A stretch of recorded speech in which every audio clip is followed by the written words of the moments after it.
This review was made possible by contributions from viewers like you.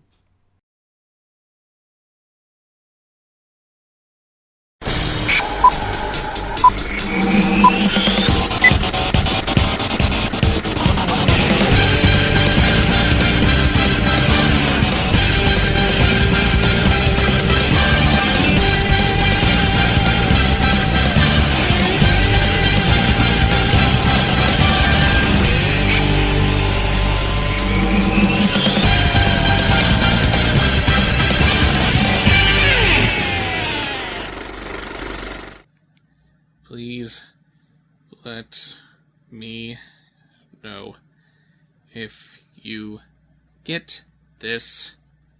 Send. Oh, hey guys. I'm having kind of a weird time right now. I have actually been locked in my room for several days for some reason. I cannot get out. I've tried calling out to my roommates, but apparently they can't hear me. I've lost all communications to the outside world. I don't even know if I'm going to be able to post this video. I hope I can, because I'm sure you would have enjoyed it. The Care Bears Adventure in Wonderland. Rise and shine, get a glow, 'cause you know you're gonna shine like the star you are, you know. Yes, we all remember the Care Bears, don't we? The cute, lovable little teddy bears spreading the gospel of caring, and anyone who doesn't agree with them is quickly dealt with rainbow-colored lasers to the face. George Orwell only conceived the thought police. It was the Care Bears who made it a reality. And with the commercial success of 2 theatrical Care Bears movies, why not make a 3rd? And why not set it in Wonderland? Because that's the next logical progression in a story where your main objective is to make people care about things and feel good about themselves. Our story begins on Grumpy Bear, because, let's face it, as the only bear who isn't cheerful 100% of the time, he's the most realistic and relatable. He finds the White Rabbit from Wonderland in his mirror, and it would appear that he's looking for his niece, Swift-Heart Rabbit. Show of hands, who else thought that the Care Bears and Care Bear cousins were all male? He needs her and her friends to help him find the lost princess of Wonderland, or else it'll be taken over by an evil wizard. That's all well and good, Mr. Rabbit, but now you have an army of empaths at your disposal. I think that should trump anything this princess can do. Let's go find her. Charge! Whoa! Wait for me! Oh, what about breakfast? Oh yeah, the running gag throughout this movie is that Grumpy Bear is always complaining about never getting anything to eat. Which reminds me, I can't remember having eaten anything in days. But I'm not hungry? Anyway, we get a little montage where they look for the girl, wherein they meet a Chinese Charlie Brown, little Hester Prynne, and a living Egyptian Sphinx. Why don't they just seek out the wizard that brought that thing to life? They eventually make their way to the home of this ordinary little girl named Alice, who is a dead ringer for the princess.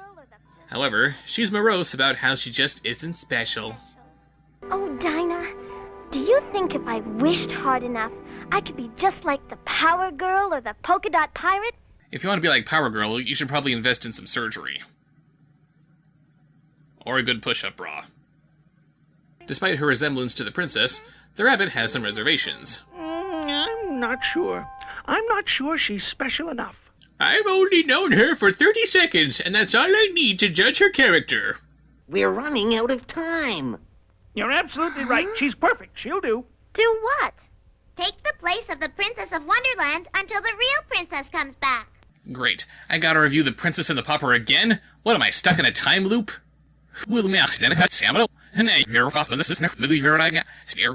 Great. I gotta review The Princess and the Pauper again? What am I, stuck in a time loop? But I'm the last person in the world that could pretend to be a princess. Didn't stop Dwayne Johnson. Alice agrees to help them, and they just run off with her through the mirror. Goodbye, Alice's parents. We're making off with your daughter, and we don't know when we'll bring her back. But something causes the mirror to break, keeping the other Care Bears from following them. This is the work of the evil wizard. With the mirror broken, we can't get in, and you can't get out. What do we do now? Go to the bathroom? There's usually a mirror in there. They're instructed to meet them at Heart Palace, while the rabbit and the remaining Care Bears get into Wonderland by a rabbit hole. I guess any and all rabbit holes lead to Wonderland?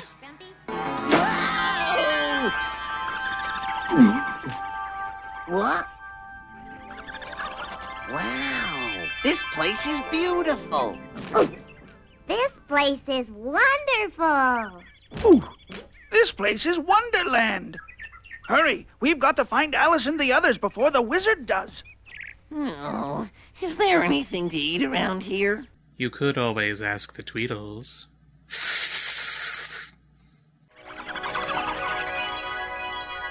Somewhere in your mind's eye there is some place you have never been. Welcome to the strangest place you've ever been a stranger in. But everybody's crazy here in Wonderland. You have to be a bit insane. I have to be 8-bit insane? Okay. Beside a field of sugar cane. Call it crazy if you please. We're as happy as can be. 'Cause everybody's crazy here in Wonderland. You simply won't believe your eyes. 'Cause if you've never been, you wouldn't understand. You couldn't been a million tries. You'll see some combinations no one ever sees. There's nothing even normal about a swarm of bees. And I sure hope I can get back to Wonderland. You can get back to Wonderland. I sure hope you can get back to Wonderland. After that little head trip, we see that Alice is being spied on by... Oh, hi, Jafar. It's also worth pointing out that in this land ruled and protected by chess pieces as well as playing cards, the evil wizard here is a bishop. Religious authority controlling the masses. Social commentary by the Care Bears. I see what you did there, movie. You bellowed, boss? Yeah. Dim and dumb, you're back. Did you do as I asked? We sure did, boss. We got Jeffrey Dahmer and Ted Bundy in here just like you told us to. Actually, what the wizard told them to do was take the princess to the cave of the Jabberwocky, which they were just barely able to pull off. And yes, I'm still calling him the Jabberwocky. Some of you were quick to point out to me that the monster is called the Jabberwock, while the poem is called Jabberwocky, but they call him Jabberwocky in this movie, and I'm pretty sure he's called the Jabberwocky in every other film adaptation. Just like with Frankenstein's monster being called Frankenstein, some things just stick. The Care Bears, meanwhile, are having trouble making it to Heart Palace. Hey, looky there! The caterpillar traffic cop! Perhaps we should ask the caterpillar for directions. Oh yeah, because when you want someone to direct traffic, you hire someone who spends his days smoking God knows what. How are we ever going to get across all this traffic? There's only one thing we can do.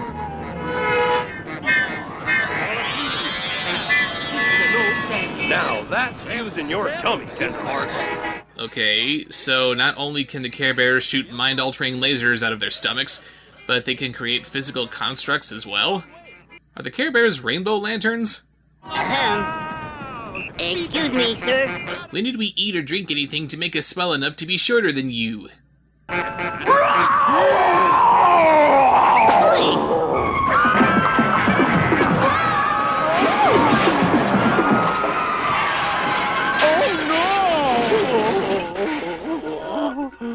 Can I help you? Could you possibly tell us how to get to the Queen of Hearts Palace? The palace? Well, why didn't you say so in the first place? Just take the shortcut. It's right through there. No, it's not. It's right through there. They eventually make their way to an open field that looks like a giant checkerboard, where they encounter not warring chess pieces, but little red robots. You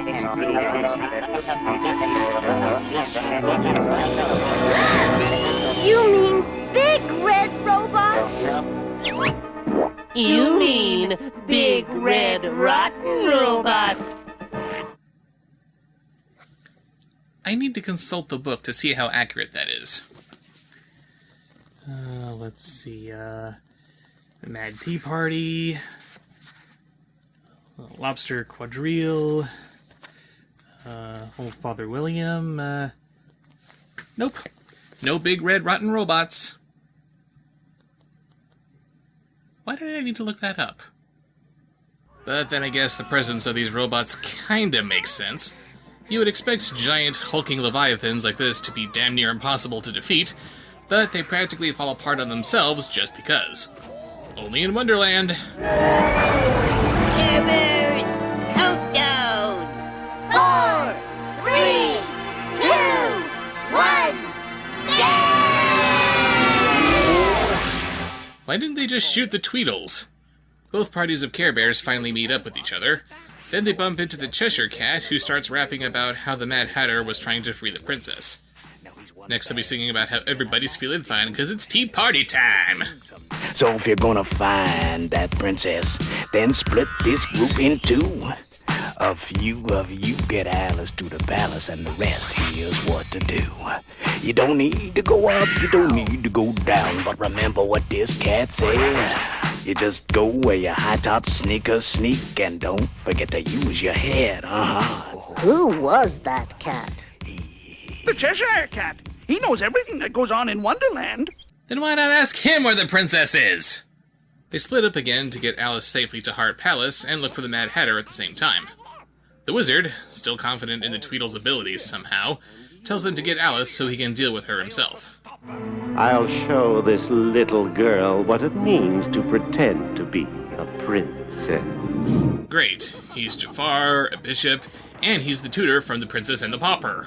I feel charming, oh so charming. It's alarming how charming I feel, and so pretty that I hardly can believe I'm real. La la la la la la la la la. It turns out that the Mad Hatter left a trail of breadcrumbs in the form of hats, which, when worn, spread the Hatter's own unique bit of madness by turning the wearer into whatever the hat was designed for. Grumpy Bear puts on a bicorn, and he thinks he's a sea captain. Braveheart Lion finds a space helmet, and he thinks he's a space ranger. I wonder what would happen if one of them put this thing on. By the way, I just noticed something. The Care Bears are all about love and caring, so it makes sense that hearts would be incorporated into their designs. Heart icons on their stomachs, heart-shaped noses and paw pads, etc. But why do they have little heart tattoos on their butts? I guess even Care Bears can get crazy during spring break. While these bears follow the hats, we jump back to Alice's party, who are getting closer to the palace. Mr. Rabbit, How many licks does it take to get to the Tootsie Roll center of a Tootsie Pop? what exactly does a princess do? Oh, nothing much, my dear. Hosting society balls, holding royal court, giving throne speeches. Getting kidnapped by giant turtle monsters and saved by plumbers, pretty standard stuff. Alice doubts she can stand in for the princess when this happens. What's that? Stay here, Alice. I'll check it out.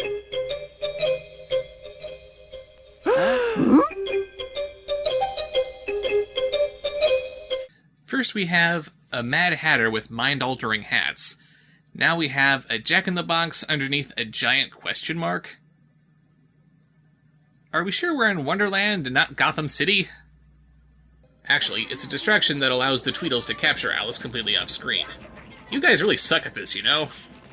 They take Alice to the wizard, where he outlines his master plan. Now, Wonderland needs improving. It's just too impossibly odd. Someone must get a few changes moving. And I'm just the man for the job. Now, don't you ever wonder about Wonderland? How everything is so confused. I'm confused by how you're confused. Shouldn't all this insanity be completely normal to you? Jack Skellington wanted something more bright and cheerful out of life, but he didn't know how to articulate that desire because Halloween was literally all that he knew. How does this guy know anything outside of completely bonkers? Wouldn't it be wonderful if Wonderland were underneath a metal dome? The traffic would be minimized in Wonderland, with everyone locked up at home. Plants and creatures well in hand, we'll make the colors much more bland, with everything at my command. Oh, so that's why he's not used to all this insanity. He's not actually from Wonderland. He's John Carpenter's The Thing! You gotta be fucking kidding. Do you think for a single moment that a silly, frightened, plain little girl like you could fool anyone into believing that you are a real princess? Well, I've got you so scared that you feel the need to imprison me, so maybe? Actually, I do have to give the wizard some props for playing up Alice's insecurities. Any villain who knows how to twist the knife like that is okay in my book. Unfortunately, when he tries to subject her to the royal court, who shouldn't be impressed by how unspecial she is, they all immediately believe that she actually is the princess. Whoops. Tomorrow she shall become Queen of Wonderland.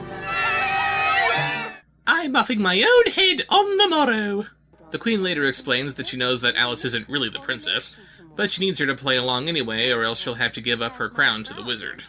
I'd have him cast out of Wonderland this instant, but I have no proof. But you know he did it.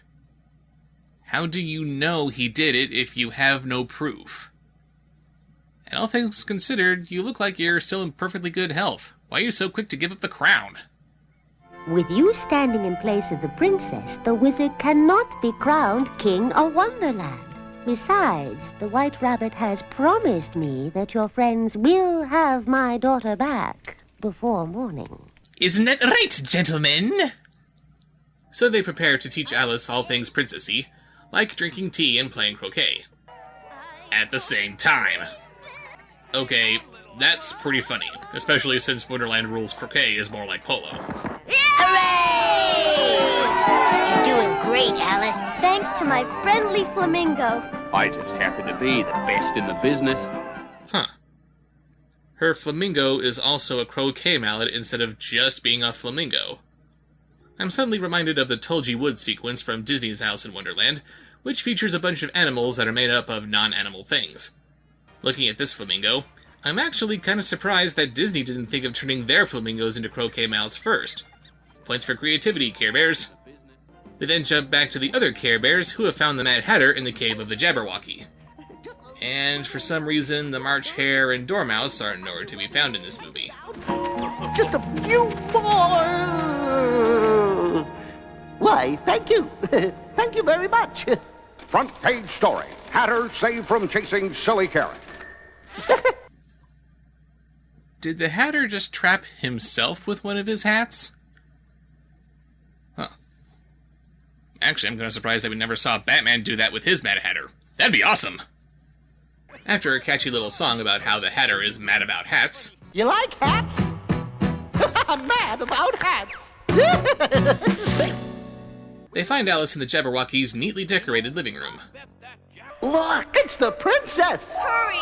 Please help me out of here. These bars are too far apart for me to simply walk through.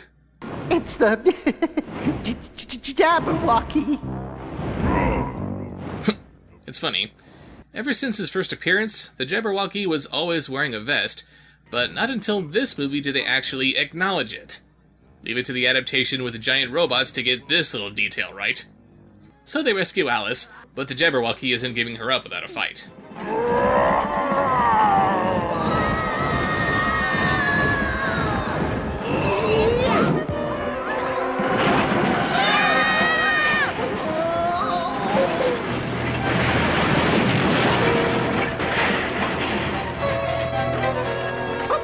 Let's get out of here. But what about the Jabberwocky? We can't just leave him like this. He's got a thorn in his paw. Never mind the extensive cranial damage after smashing through 100 feet of solid rock, he has a thorn in his paw! So, in typical Care Bear fashion, they remove the thorn from his paw, and Stan, no, really, that's the Jabberwocky's real name, is immediately their friend. Nice to see that they were able to do that without pumping him full of lethal, love-based radiation. Now that they have the princess in their possession, Stan offers to fly them back to the palace. Why was he even keeping her in the first place if he's this willing to give her up? All clear for takeoff!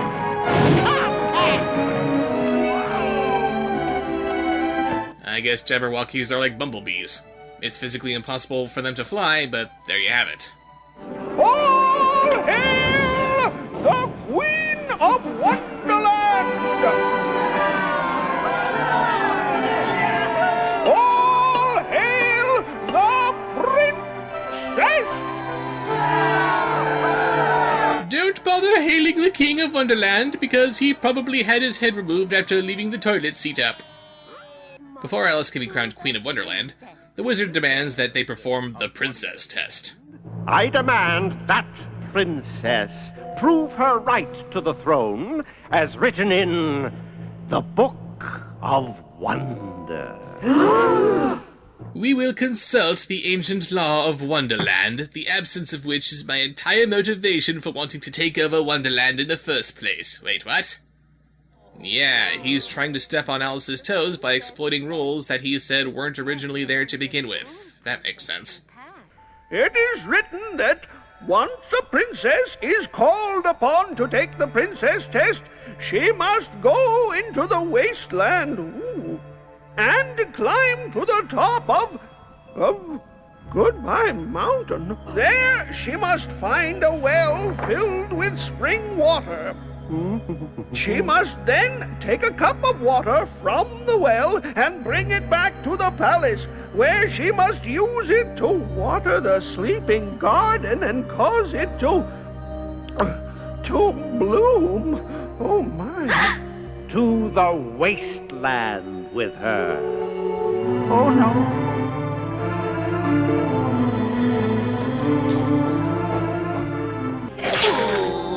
You two, make certain she never returns. Isn't the whole point of her taking the princess test that she's going to fail at it? Why do you need her to never return? And what have these two ever done to make you think that they'd be capable of doing something like that? She must make the spring flowers in the sleeping garden bloom. Okay, you're a wizard, right? Maybe you need to cast a Face of Holding spell?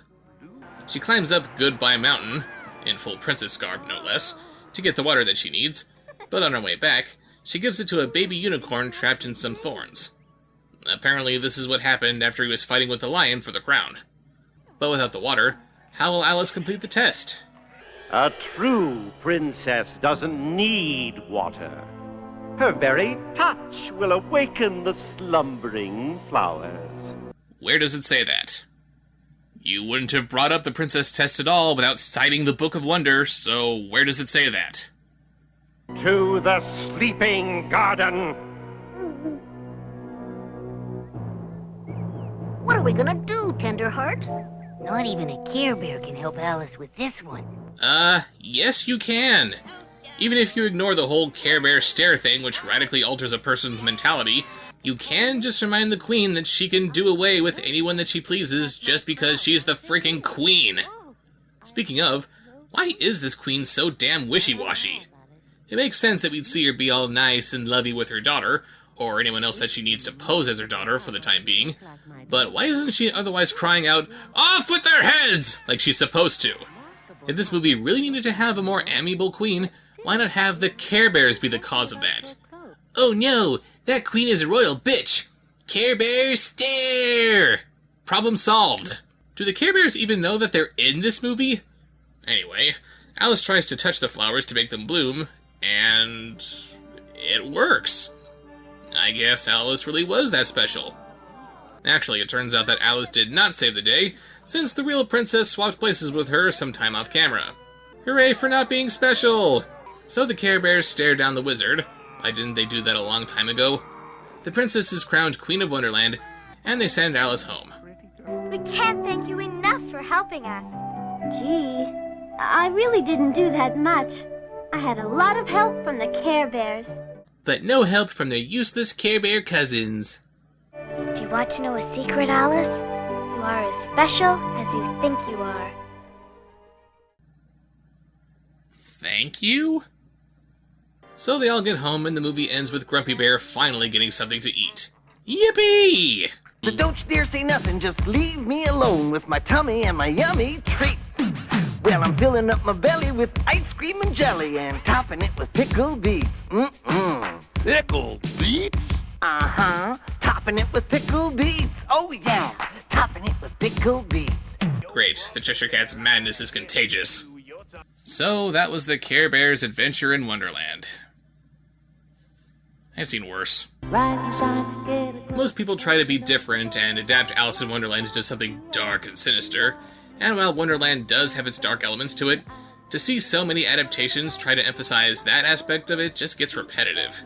It's actually kind of refreshing to see something genuinely unique like Wonderland being shown through the filter of something as harmless as the Care Bears. The songs are catchy, the visuals are creative, and it has a few genuinely funny moments to it. But it isn't without its problems.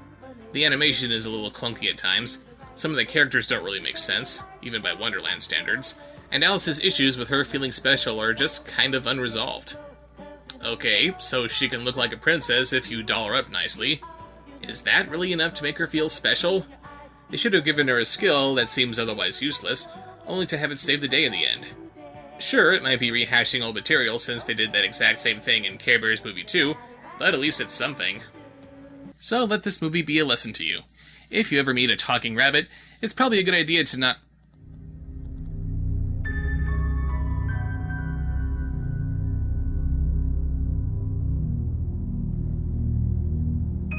Can I help you? Oh no, I'm here to help you. With what? With your situation, of course. You can help me fix what's going on? Well, no, not exactly. But I can tell you what is going on. Understanding a problem offers at least some kind of help, or so I'm told. Okay, so what is going on? You really can't figure it out? It's time, my good man. Time is punishing you.